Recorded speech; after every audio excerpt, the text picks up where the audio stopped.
Clippers were controlling the game. There was no Kawhi, shocker. And, Suns went on an 11-0 run late. Kevin Durant tying jumper goes to overtime. Kevin Durant, 25 points. But it's interesting, is that Kevin Durant's career has kind of been reduced to nights like last night, where he has 25 points, he hits the big shot, and they win in overtime. And that has value in the NBA, regular season wins. I mean, that's mostly Carmelo Anthony's career, and he's a Hall of Famer, right? Hitting big shots in games that don't really matter big picture. It has value.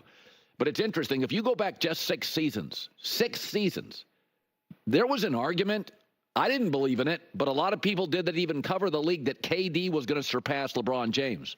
You think I'm wrong? Back-to-back NBA Finals MVPs, Steph Curry taking a back seat, 30, 35 a night, beating LeBron when it really mattered in the postseason. That's when anybody really watches the NBA. And there were a lot of people that felt like, now I didn't think he had the personality or the sort of ascension or the mindset of LeBron or a Magic or an MJ or the late Kobe. I thought he was more kind of a unique guy. Somebody on our show once called him kind of a wanderer, but I didn't think he would ever surpass LeBron, who every day of his life, he treats as special in terms of basketball. And so Kevin Durant, he was there, though. I mean, the NBA ran through the Warriors, and it ran through unstoppable KD. May through June, it was KD's league. And then he goes to Brooklyn to follow a friend, and then he goes to Phoenix, and these are franchises that are perpetually chasing really good franchises, like, the Nuggets or the T-Wolves now are a really good franchise, good ownership, good GM, good coach, good roster. Boston, I think the Knicks last 3 years have been well run as James Dolan's been paying attention to the Sphere in Vegas and gotten away from basketball. And, Brooklyn and Phoenix, although I like Phoenix's talent, I feel like they're always chasing the better organizations. But, he got his feelings hurt. He moved on from Golden State. And there was a quote in 2018. He told Zach Lowe, excellent podcaster, writer. He told Zach Lowe, "I'm just not obsessed with winning championships. It's not the only reason I play. I play for individual growth." And that's kind of exactly what his career's become. Individual scoring, individual moments, not a ton of team success.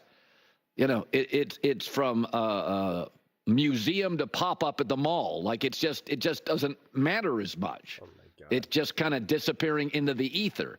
And, it's his choice. I'm not sympathetic. He says he's not obsessed with championships, but it is remarkable to think just 6 years ago, when so many people in the media and fans defended his move to Brooklyn. I always said it's like Mahomes saying, I got a buddy that wants to play with the Jets. I'm going to leave Andy Reid. You would go, are you out of your mind? And I said when KD left Golden State, are you out of your mind? He's not. He just has a different mind. But last night is sort of what he's been reduced to. Okay.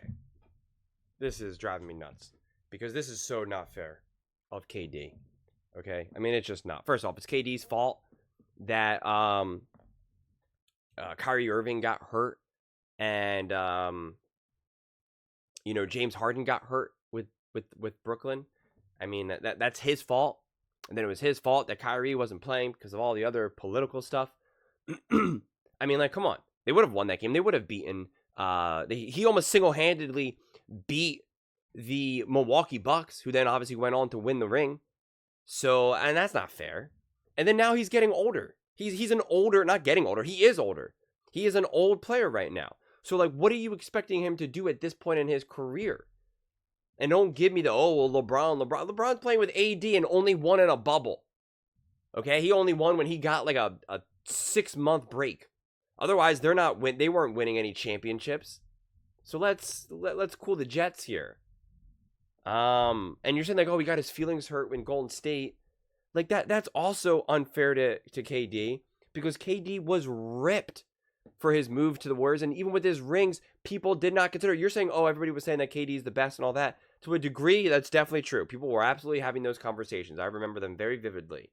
But he was not really respected for his championships with Golden State. The fact that he got injured and then they lost, that helped him get a little bit extra respect. But then the fact that they then won without him in, what was that, I forget now, 22? If that was the year, I forget. People were like, oh, see, they didn't need him. They won before him and they won after him. Colin even said that. So, yeah, that's what he went out. And so he does want to win rings. Of course he does. But what do you want him to say? Oh, all I do is care about winning rings. Because then if he doesn't win a ring, everyone's like, haha, you're not winning. I mean, LeBron says the similar things. LeBron has said that now for years. So that it's just like, when you can't always take someone what they're saying in a podcast as like a 100% truth. Because they know that no matter what they say, they get, heat for. No matter what. I know in my very small channel relative to the platform that KD has, I say anything and people hang on to any word. I could give a 45-minute talk about how amazing Kevin Durant is, but I say, yeah, but his he makes a few, he turns the ball over too much. People will rip and be like, how dare you, you're a Kevin Durant hater. And it's like, I talk for 45 minutes about how amazing KD is. What are you talking about? So believe me, it's times a million when it comes to someone like KD. So like, no matter what he says, if he says I'm all about rings and I want to win a championship and this, that, then people will be like, oh, well then like you made bad decisions. Why don't you stay in Golden State? Oh, then you're a failure. Right? Like, so, and to say that he's been reduced to this, he's had an amazing career. He's had one of the greatest careers of any NBA player. He is a bona fide all-time great. And it's crazy because he's actually underrated. And considering how nice of a person he is, because he's not like one of those mean, cocky, over-the-top players, he's hated so disproportionately to who he is as a person. Like, it's kind of crazy.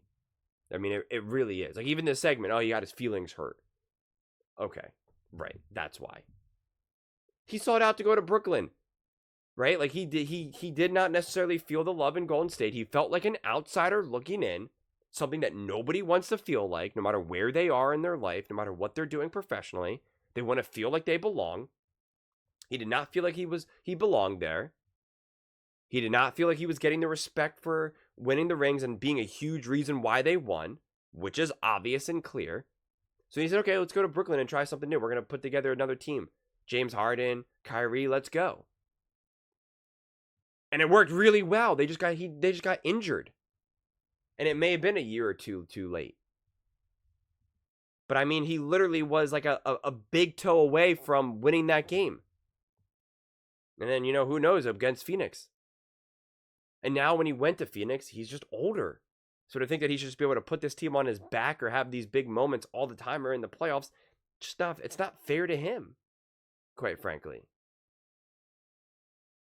So, I mean, I just think that all the hate that comes KD's way at this point, it's like low-hanging fruit for this type of stuff. Like, and it's just so undeserving from my view. And it's like, it's the beginning of the season, right? It's the beginning of the season. And like, this is what we're talking about about KD. Not like, isn't this great what KD's been able to do? He's older. He's still able to play at such a high level, winning games, competing, helping Phoenix win. Like shouldn't that be the story rather than anything else, right? Like we highlighted LeBron and his son and that whole nonsense story and made it all positive. Although to Colin's credit, he called that story out too. But I just think it's just not fair. The heat that KD gets, and it's not Colin, it's everyone, right? It's all over. It's fans, it's ESPN, wherever. Like this is just like, that's why I called it low hanging fruit, because it's just like, it's what everybody does. It's what they do on the NBA on TNT, right? Obviously Charles Barkley and all that, and it's just old to me. It's just like get over it. The dude has done everything he could. He risked his career and his body to come back into the playoffs, which is how he tore his Achilles in the first place. So to try to create, so when you say some of these things, it comes out to being like he doesn't have heart, or that he's not willing to go up against adversity. And the guy clearly is. I mean, he did everything he could to get back into those games in the playoffs. The Warriors clearly needed him. he tears his Achilles and then is able to come back and still play at a high level. And I don't, to my knowledge, he didn't get the fancy expedited surgery where now players are able to recover so much better, where they get the internal brace. To my knowledge, that wasn't really necessarily a thing just yet. So what he did is pretty remarkable, especially within the NBA, because an NBA player is using their Achilles and being more physically sound from the feet up like that are more important than, say, a quarterback dropping back and throwing. That's not even up for debate. It's truly not even up for debate. So what KD has been able to do at this point in his career, considering how old he is, considering all of the injuries that have added up throughout his career, he deserves nothing but praise. But those are just my thoughts. I'd absolutely love to hear yours. What do you guys all think about Kevin Durant? Do you think Kevin Durant will ever win a title with the Suns? Will it even matter at this point? But will haters still hate? Let me know in the comments below. I read every single comment, so whether you agree with me or disagree with me, either way, let's get in some discussions. Let's get in some fights. But ultimately, let's just have some fun. And please do consider subscribing. We are building an amazing community here, and I'd absolutely love to see you part of it. I want to build something that we all genuinely feel connected to. Something that we're really excited to be part of. I think we're on our way to doing it. And please don't forget to give this video a thumbs up, as it really does help with the visibility and the algorithm. Thank you so much, and see you next time.